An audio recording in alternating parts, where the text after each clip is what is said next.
America and other free and open societies face crucial challenges and opportunities abroad that affect security and prosperity at home. This is a series of conversations with guests who bring deep understanding of today's battlegrounds and creative ideas about how to compete, overcome challenges, capitalize on opportunities, and secure a better future. I am H.R. McMaster. This is Battlegrounds.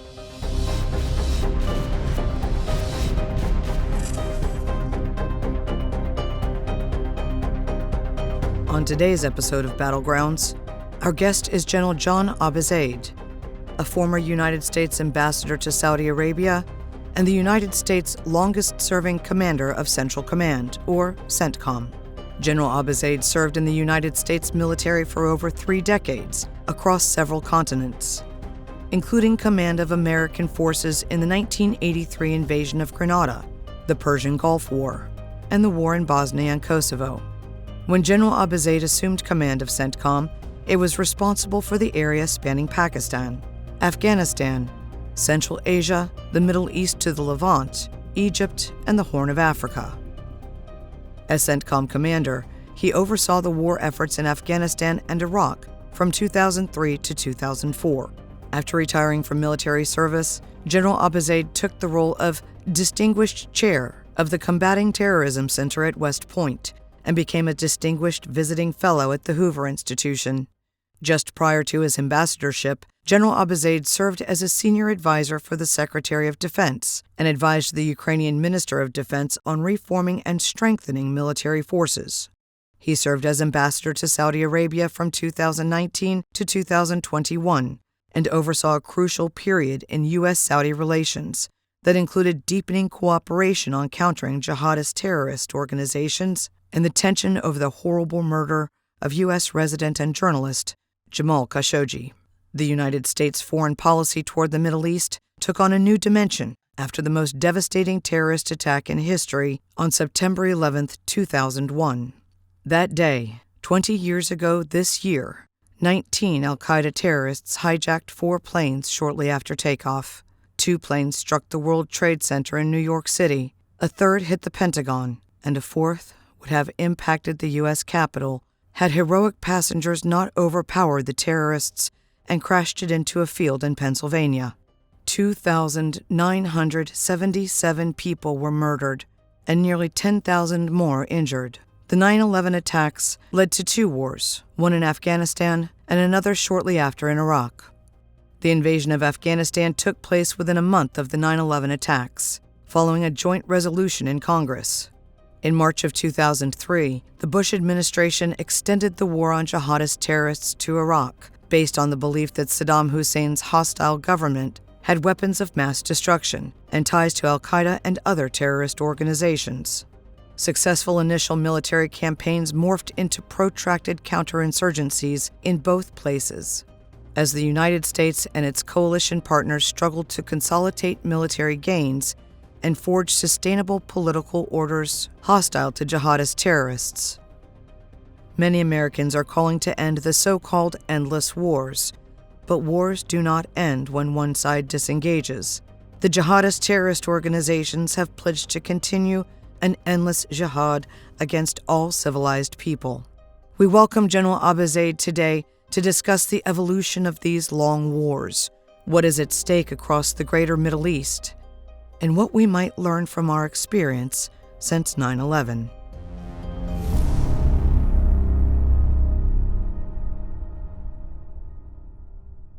This conversation with General John Abizaid was recorded as the Taliban began to capture provincial capital cities and days before the fall of Kabul. This episode is meant to place the conflict in Afghanistan in context of the long war against jihadist terrorists that began with the most destructive terrorist attack in history on September 11, 2001.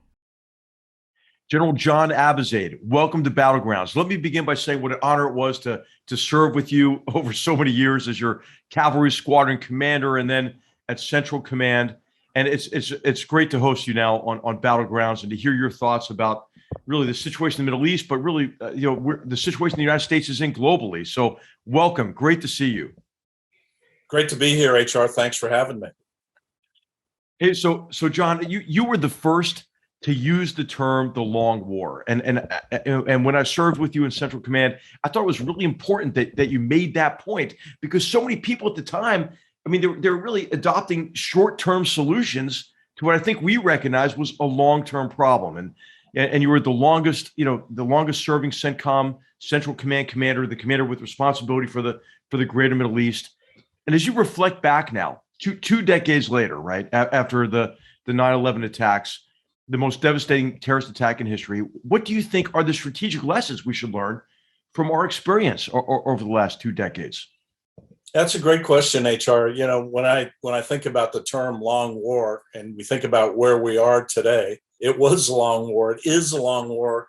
And by the way, when we leave, it will continue to be a long war because of so many different sorts of problems associated with what goes on in the Middle East. So, you know what, let me give you a few, I would say, very quick lessons that I took from this period and reflection subsequently on what happened and what is happening. First of all, you have to operate in a period of calm reflection and valid planning. And I think after 9/11, we essentially were operating from a period of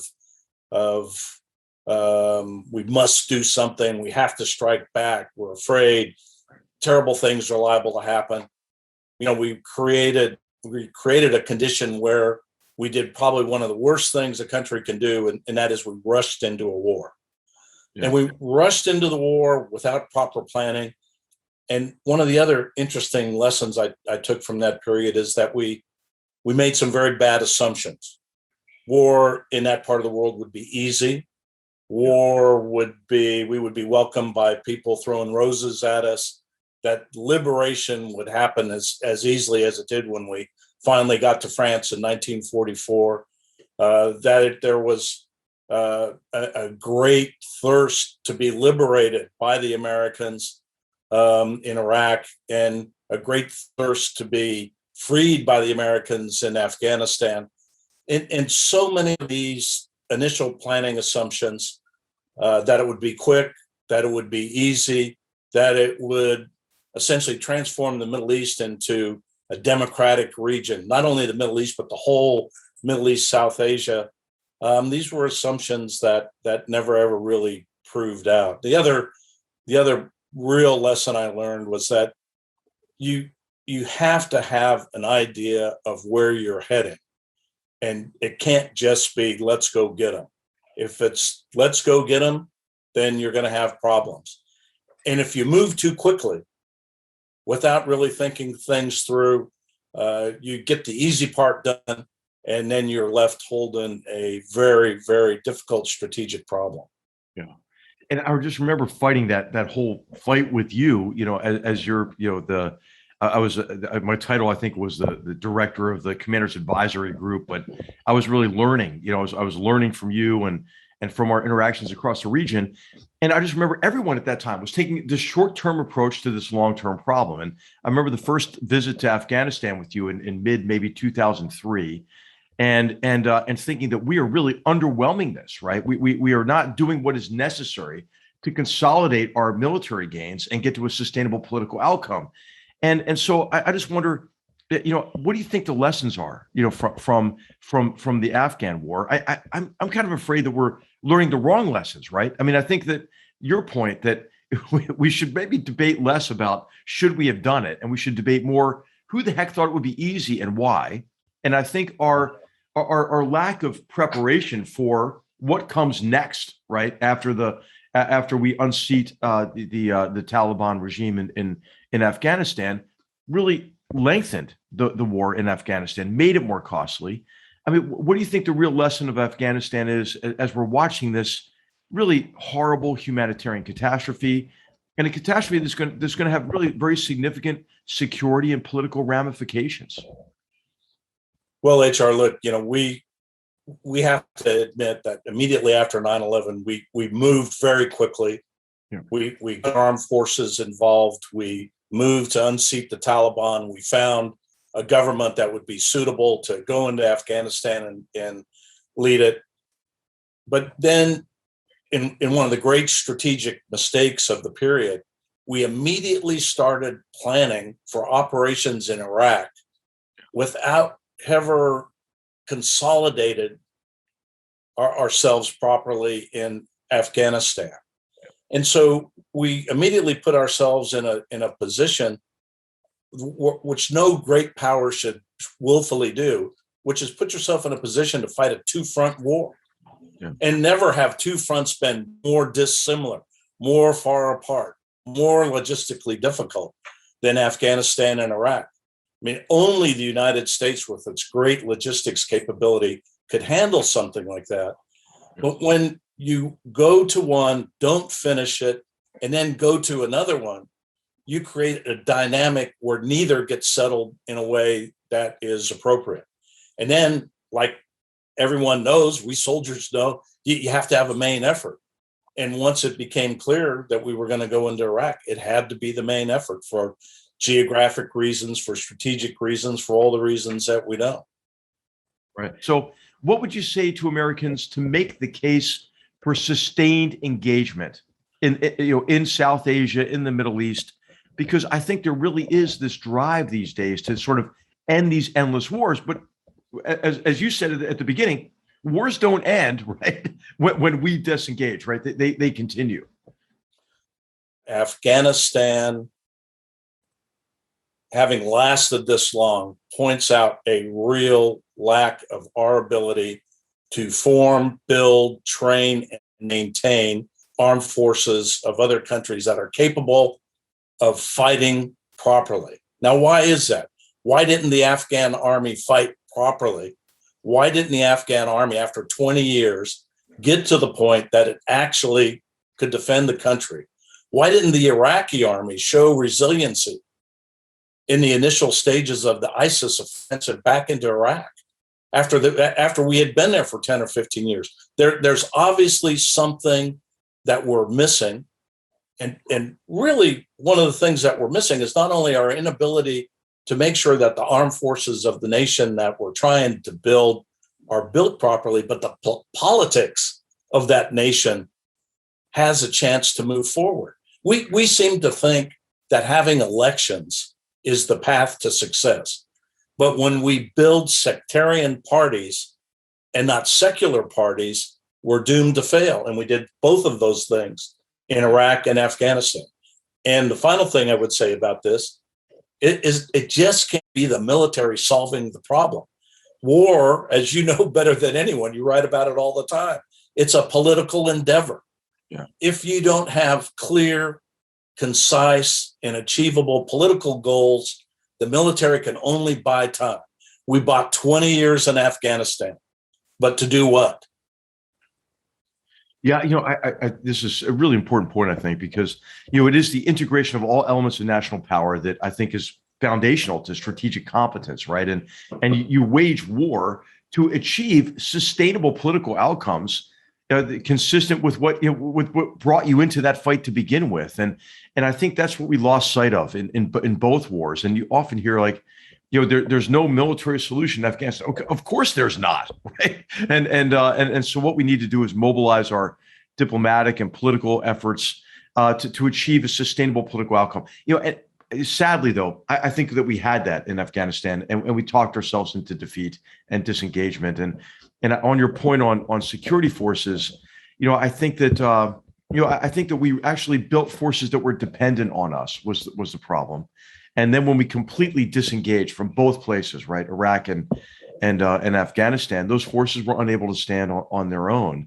And so what do you think the lessons are in connection with this long war, right? Because I think the idea that I think is still sound is that we want to enable others to fight this long war against jihadist terrorists who continue to use mass murder, right, as their principal tactic in a war against all civilized people. What can we learn and apply, right, to the long war against jihadist terrorists who are actually they're waging an endless jihad, right? We call it our endless war. I think we can end it, but it's really an endless jihad against us. Well, look, HR, you and I have had this conversation a lot over the years. It's an ideological struggle. And we did not provide an alternative. We did not have the people that were on our team, our side, provide an ideological alternative that their people would be willing to grab a hold of. Corruption in Afghanistan, corruption in Iraq, corruption in all of these places erodes the trust of the people. Mm-hmm. And as murderous and as terrible and as difficult of the ideologies that are represented by the Taliban, Al Qaeda, ISIS, etc., they provide a sense of stability to the people. That this is the real conundrum here, right? Here we are, one of the great forces for stability in the world, and yet we couldn't fight corruption properly. We couldn't provide stability. We introduced a political system for which the people in the region were not ready. And so our notion of ideological victory for democracy and good governance, we weren't able to bridge the gap from the point of occupation of military force to building a society that was worth partnering with and not trying to shepherd through. And by the way, we weren't able to do that in Afghanistan, weren't able to do it in Iraq.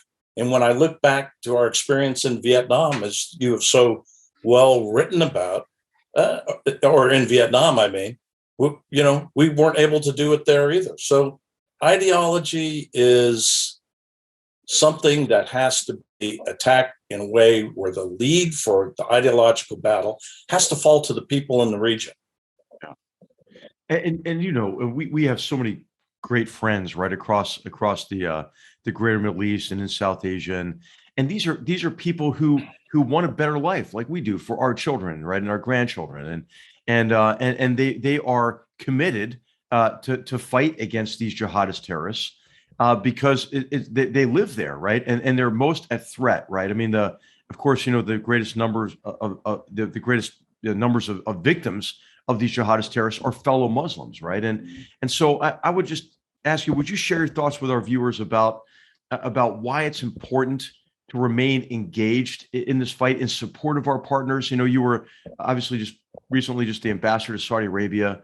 And I think many Americans these days, they look at the Middle East and they think, wow, that's just like a mess to be avoided, right? Well, why is it important to stay engaged with our friends and partners across the greater Middle East? Well, it's important. Just look at the geography of the Middle East. Think of the great natural resources that are present in the Middle East. Of course, we all want to get away from oil, but we're not going to get away from oil anytime soon. The lifeblood of the Western economy, actually the global economy, will be oil for a long time. The trade routes which go through the Bab el-Mandeb, the Straits of Hormuz, the Suez Canal.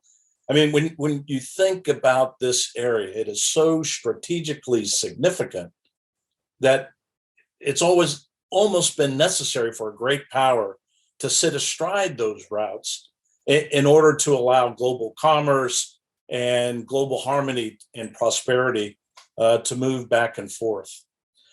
But the Middle East it's just a crisis of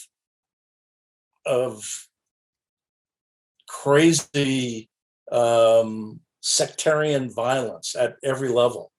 I mean, we see Iran moving in ways where they have proxy forces working in such a way that they threaten our friends in the region. But still, people in the region don't want the ideology of ISIS to become ascendant. They actually don't want the ideology of the IRGC Quds Force in Iran to be ascendant.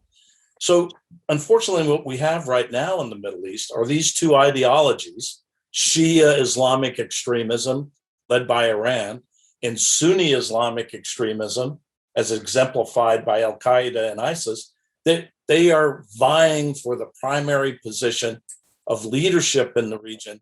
And the moderate forces in the region don't have a chance to get themselves organized and provide leadership and provide ideological alternatives.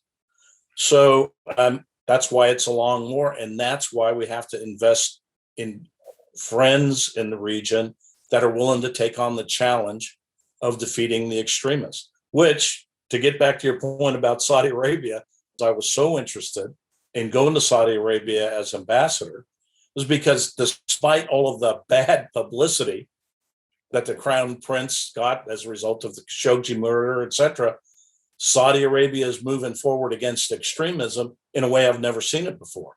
And here's a chance for a major country in the Middle East to defeat extremism on its own territory, but also to create an example for the other powers in the region to fight back as well.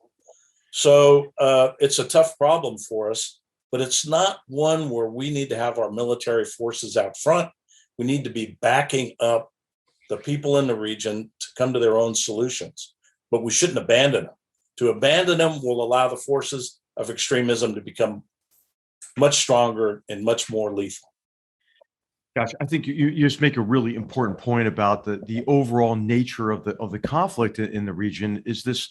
I think it's this cycle of sectarian violence, right? This interaction, between jihadist terrorists who can portray themselves as patrons and protectors of beleaguered Sunni communities, and the Iranians, right, who are supporting these militias who threaten those communities, right, from Yemen to Iraq to Syria to Lebanon, right, and so what more do you think can be done to arrest that cycle of violence, to break that cycle of violence, and to separate, as you're mentioning, right, as you're alluding to separate these jihadist terrorists from sources of ideological support?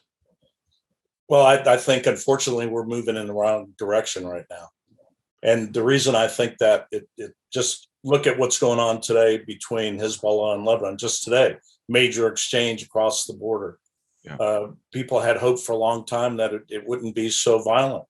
But it just keeps coming back over and over again in a way where American lack of power in the region, American withdrawal, has created a dynamic where regional powers have decided to step in a way that neither supports the war against sectarianism or supports the diminishment of these radical ideologies. So you've got the Turks, you've got the Russians, you've got the Israelis, you've got the Iranians, you've got so many different powers now playing in the region. Where did they come from, and why are they playing in the region in a way that makes it less stable, not more stable? They came in because American power has diminished, and the vacuum had to be filled in some fashion or other. And so the solution to the problem is not necessarily more American forces in the region. It's more American support for the forces of moderation in the region. And I think this is the problem that we don't quite understand. Of course, we had served together. We think a lot alike about this. I mean, this was the idea behind President Trump going to Riyadh. If you look at his speech that he gave, I think it was in May of 2017, and then King Solomon's speech, it was unprecedented in connection with really calling out these Salafi jihadists, right, for using a perverted interpretation of Islam to justify their political and criminal agenda. And so I think the sustained engagement with these partners and helping to amplify their voices, is important to us in the long term. And so I would just ask you, how do you see the trends these days? We had the success of the Abraham Accords, I think, in connection with normalizing relations between Israel and countries in the region in a way that takes away the jihadist narrative of the Zionist crusader conspiracy against the Arab world. Do you think the trend is in a positive direction in connection with this war, as you often described it when we served together, this war within Islam? And what do you think the next steps ought to be? Look, HR, I think that you have to go back into the history. And I think a good starting point is, let's look at the conferences for world peace at the end of the First World War.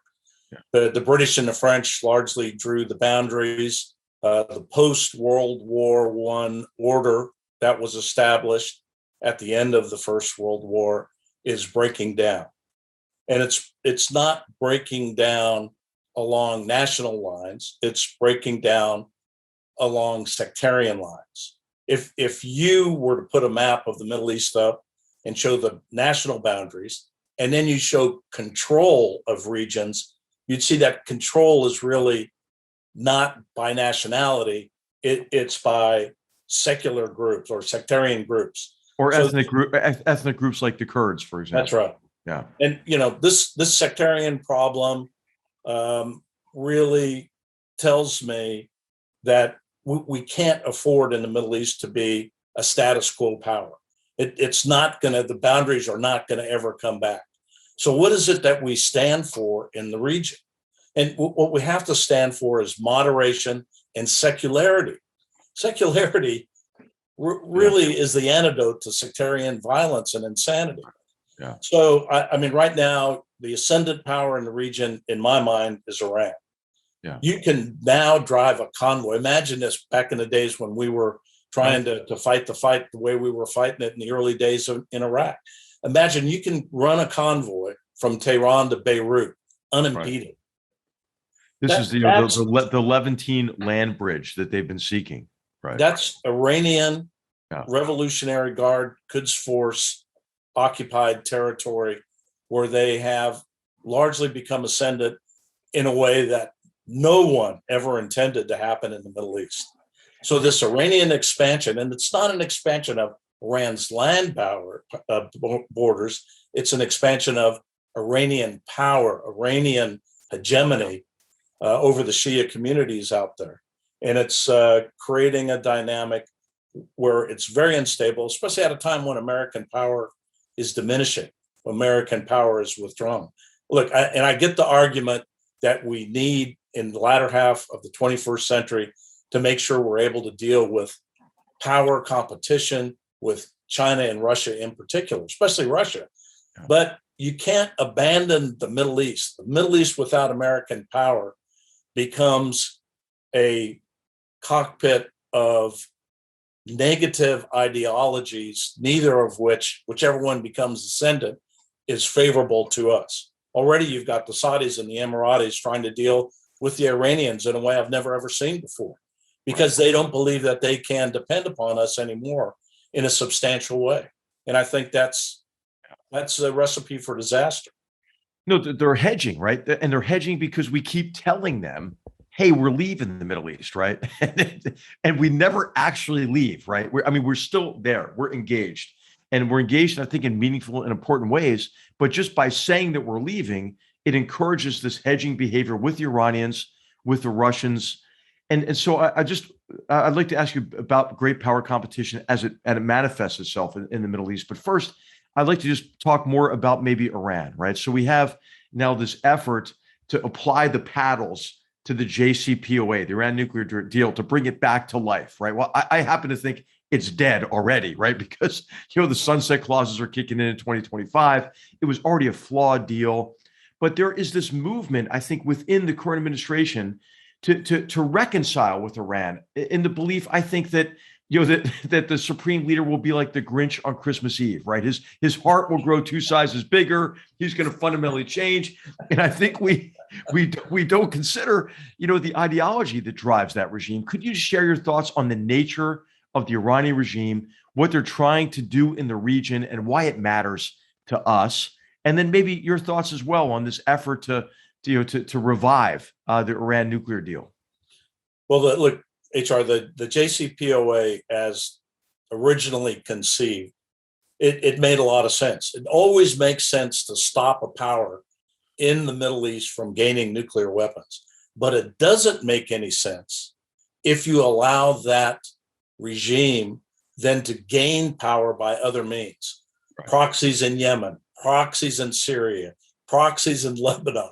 You name it. Everywhere you look. A 4-decade-long proxy war. A 4-decade-long proxy war, right. And look at Iraq. Iraq can never stabilize. First of all, the Iranians don't want Iraq to stabilize. They don't want Iraq to come back into the Arab fold. They don't want to have a competitive power in the region.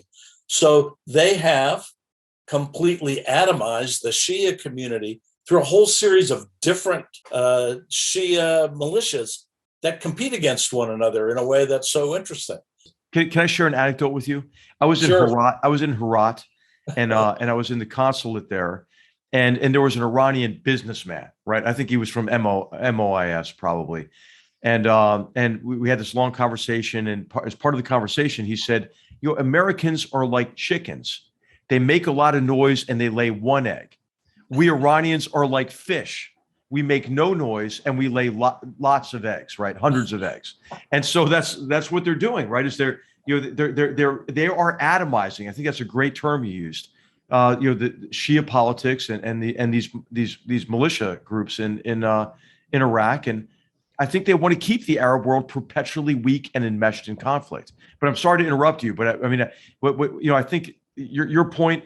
I think a lot of people don't realize, right? The Iranians don't back just one party, right? They back a number of parties because they are trafficking in sort of chaos and state weakness, right? Which is HR, I agree with you. Look, but also it's just not Shias that they back. They back other groups like revolutionary groups such as Hamas. They provide missiles to groups like the Houthis, who really aren't necessarily what I would call the average Sunni group, right? You know, they're an offshoot of the Shias. I mean, they're an offshoot. Or Alawis in Syria, right? Yeah, I mean, all of these.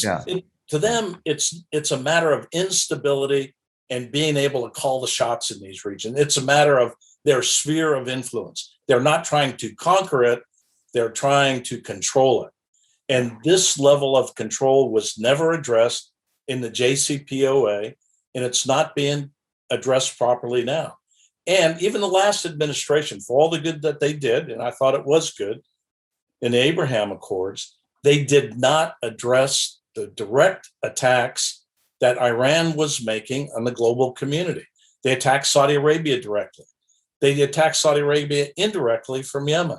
I mean, it's just so. And then just the other day, you have IRGC drones attacking a ship on the high seas that's owned by an Israeli businessman, right? Flagged somewhere else, but yeah, absolutely. And this willingness to continue to push away the international community and consolidate their own power can only end badly.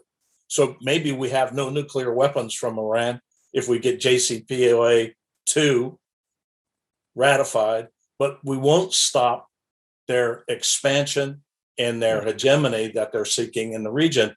And that's a huge mistake. You also, by the way, starting to see Iranian power move into parts of Afghanistan in a way that should be very, very concerning for us as well.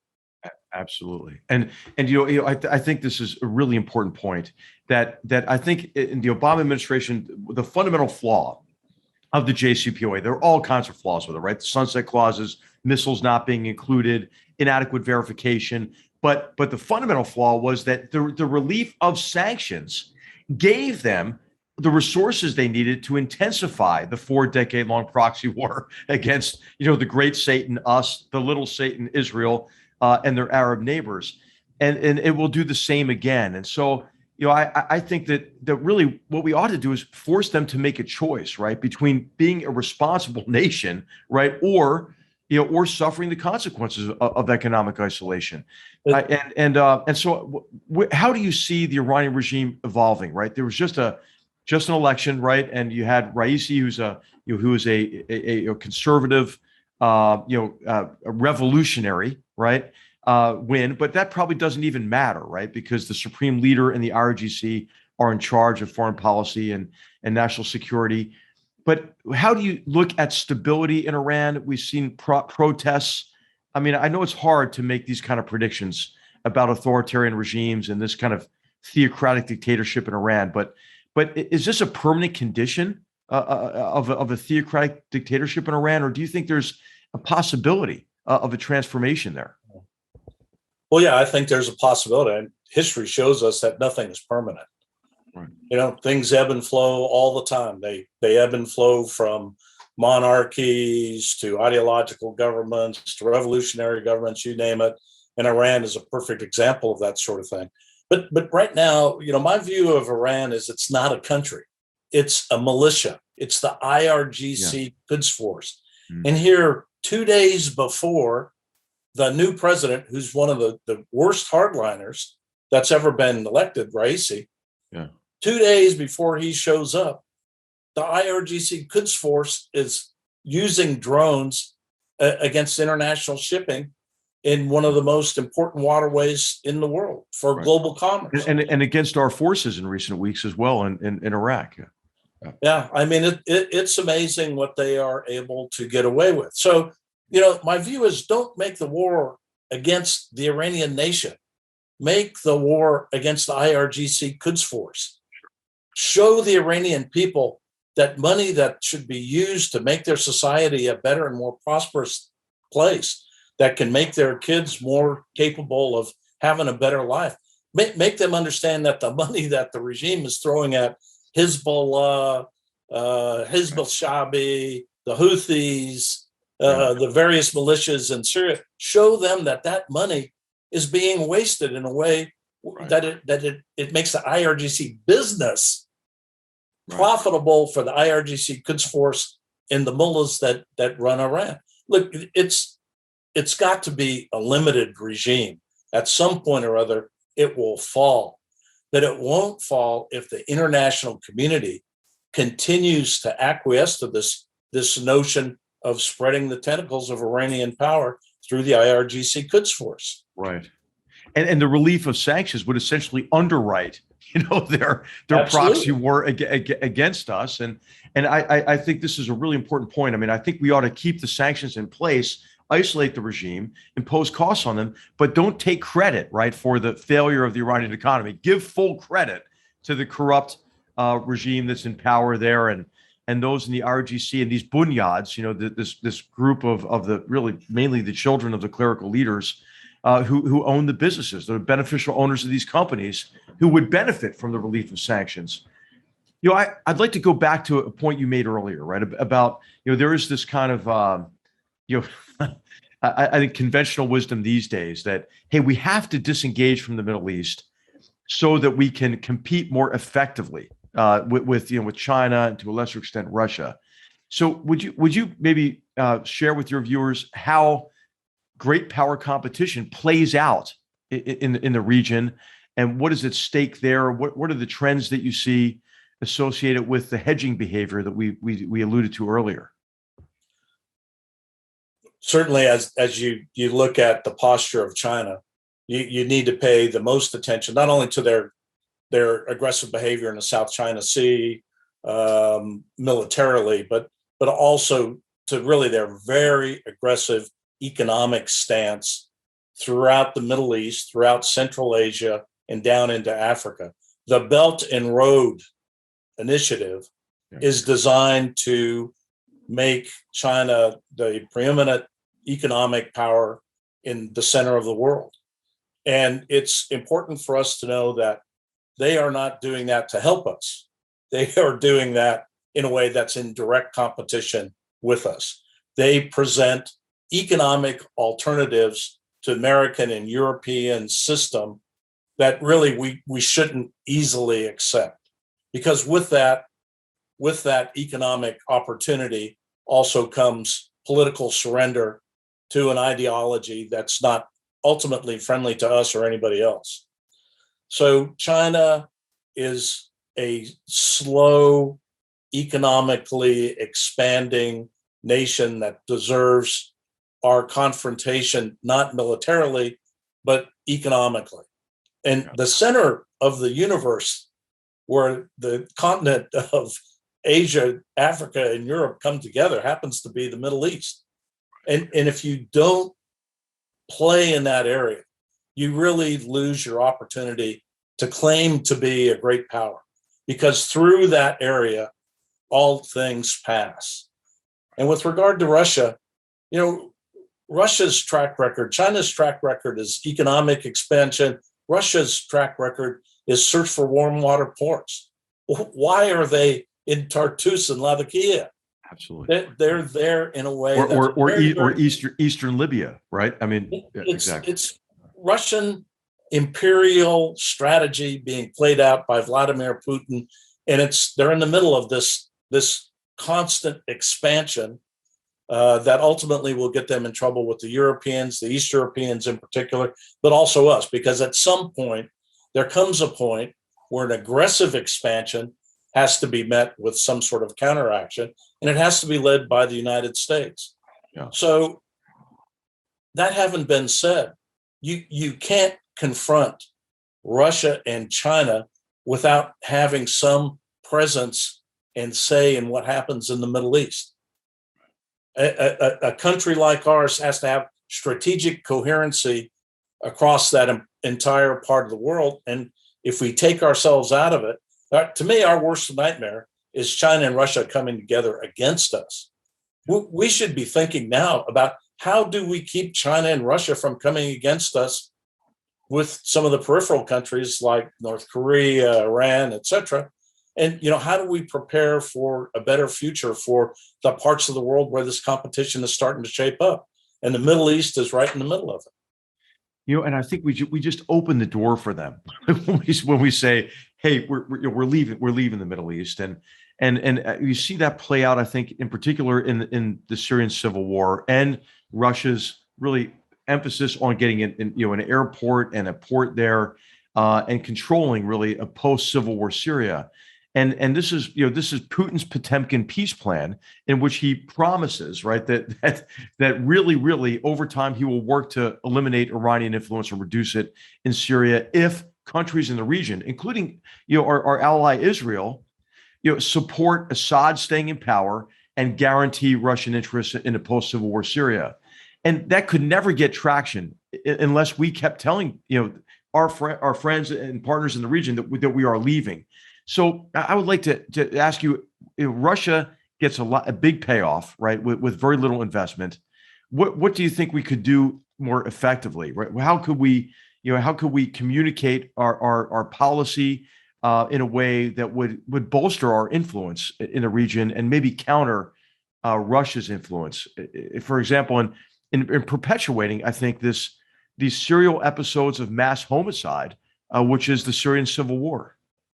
Well, of course, look, you've also got to look at it from the Russian point of view, and you've got to look at it from the Chinese point of view, and you've got to look at it from the Iranian point of view. Part of the problem that we have as a great power is we thought that all things started and ended with us, that our opponents didn't have a real say in the outcome. Right. And no authorship over the future, right? And underestimating your opponent is one of the greatest sins that a great power can make. And I think, unfortunately, that's what's happening here. But in Russia, for example, it's not that we should forcibly contest what Russia is doing now. We should provide support to those naturally anti-Russian imperial expansion ideas that exist in places like Ukraine, the Baltic states, Eastern Europe, the broader Middle East, Saudi Arabia, Egypt, etc. They don't want a return of the Russians. But the alternative to no American power is a competition from people like the Russians and the Turks. Russian-Turkish opportunities for competition in the Middle East are endless and have been around forever, not just in the Middle East, but also in Eastern Europe and in the steppes of Russia years and years ago. So, these problems really require a careful, thought out strategy that doesn't mean having to have military forces in all places at all times. It means underpinning regimes that are capable of helping themselves.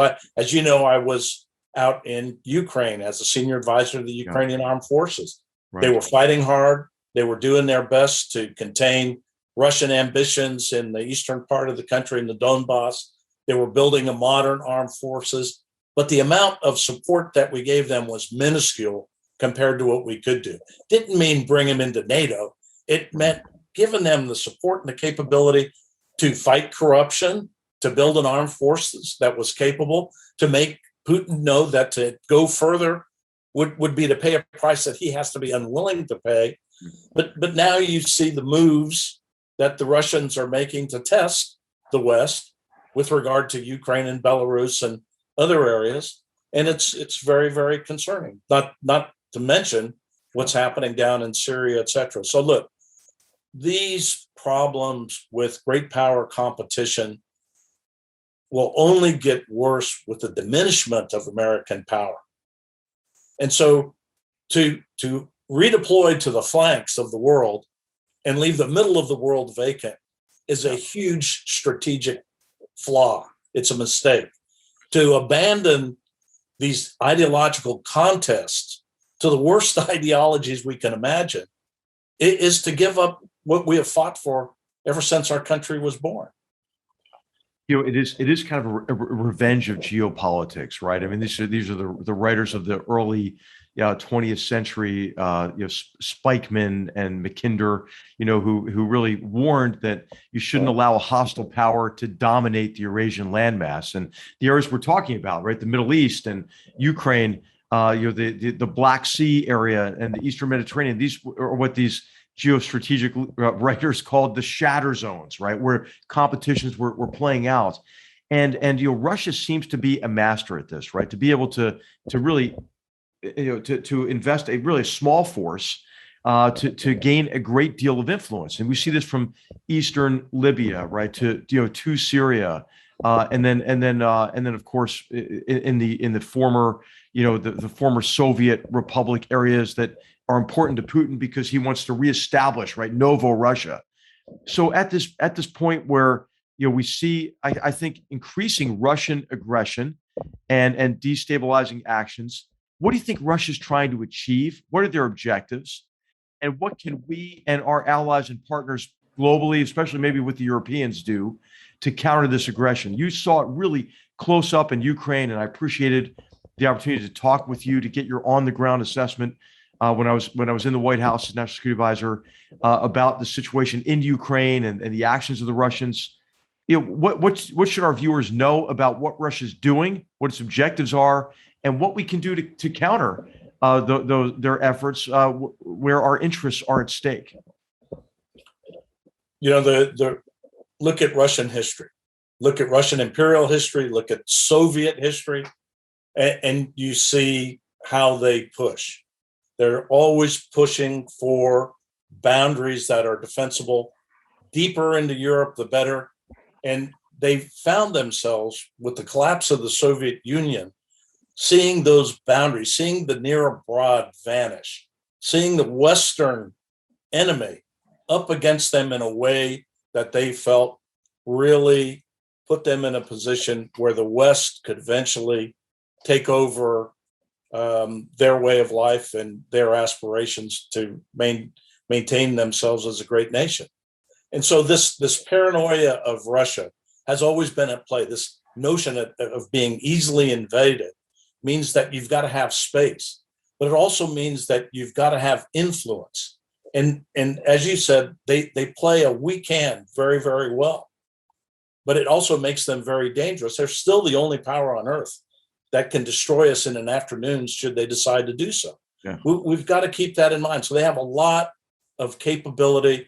They are expansionistic. They're antagonistic. They look to bring Russian influence into Belarus, into Ukraine. They look to push NATO out of the Baltics in particular.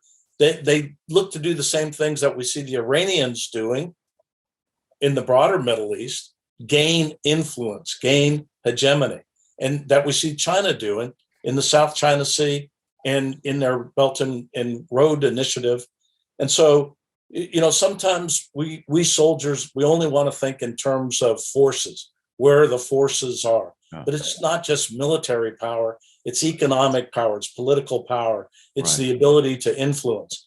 And Russia is very inwardly focused right now, but they're coming out of it. And they're coming out of it in a way where they're starting to show how they're moving back to their historical trend of expansion to the east, expansion to the south, looking for an ally that can help counterbalance the United States power, and that ally would be China. We also have to think about India in all this. Where does India play? It's the the largest country on the planet in terms of population.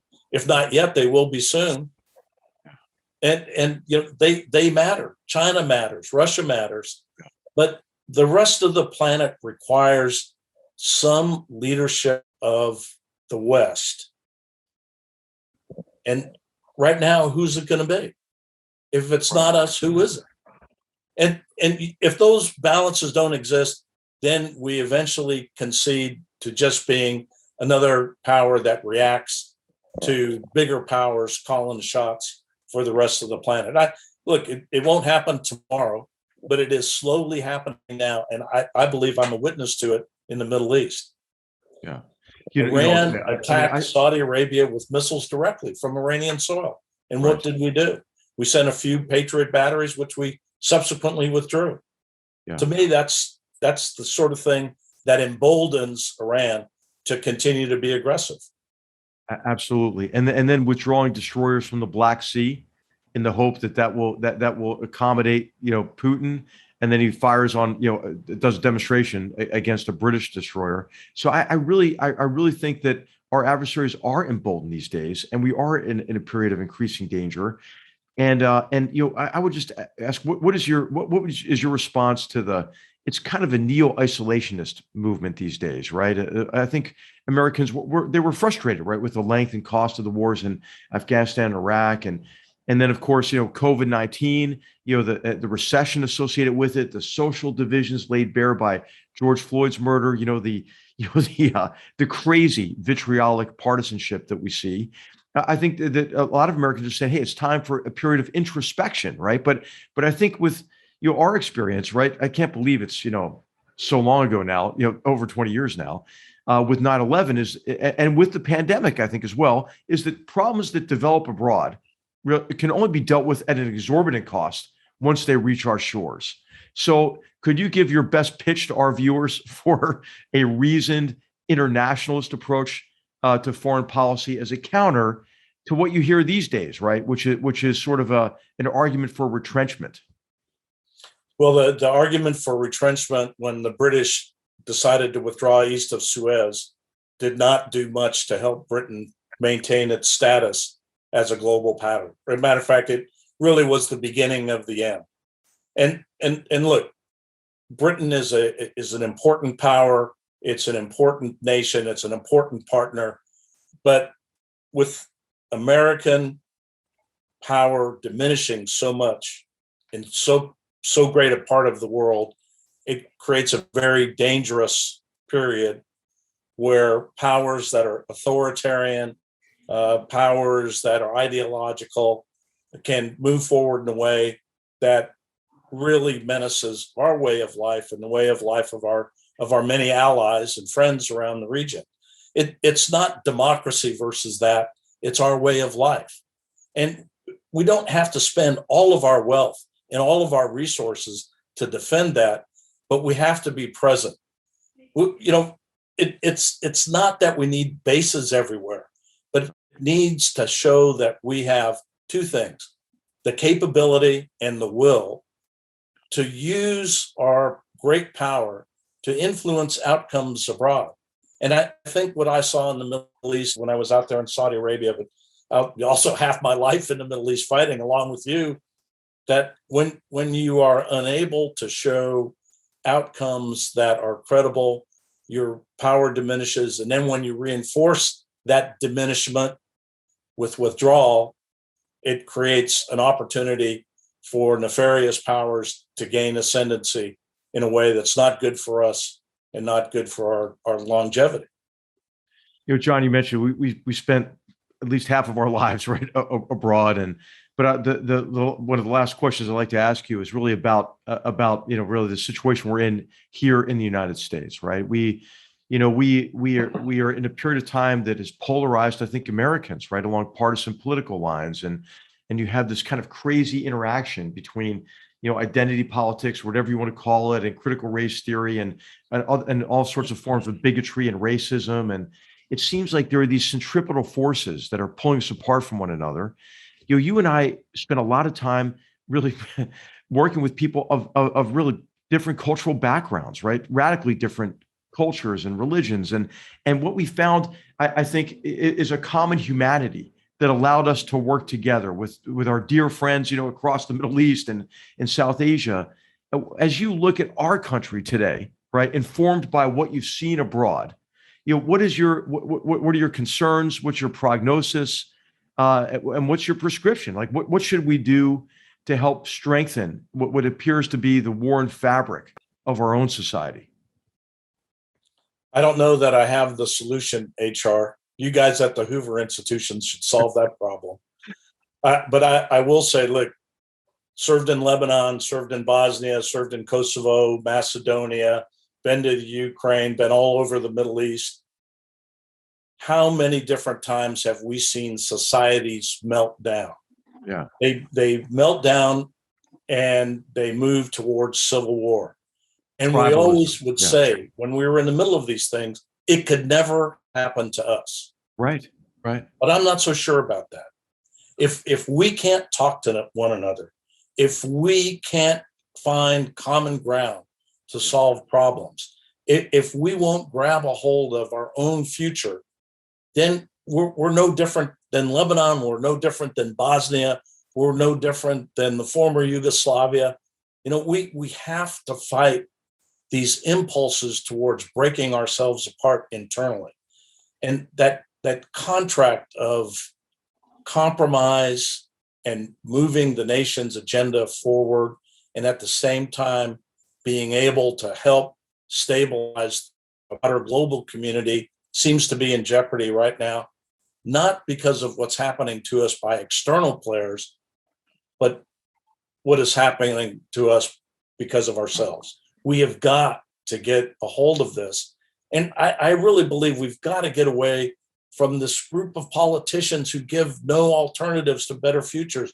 Let's turn the country over to the younger people, give them a chance to build the country in the way that they think is best. We're trapped in these silly slogans and silly problems that we can't seem to get out of.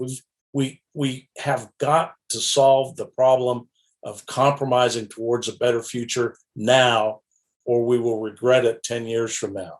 Yeah. This diminishment of American power abroad is more a symptom of us than it is the external forces that are pushing against us.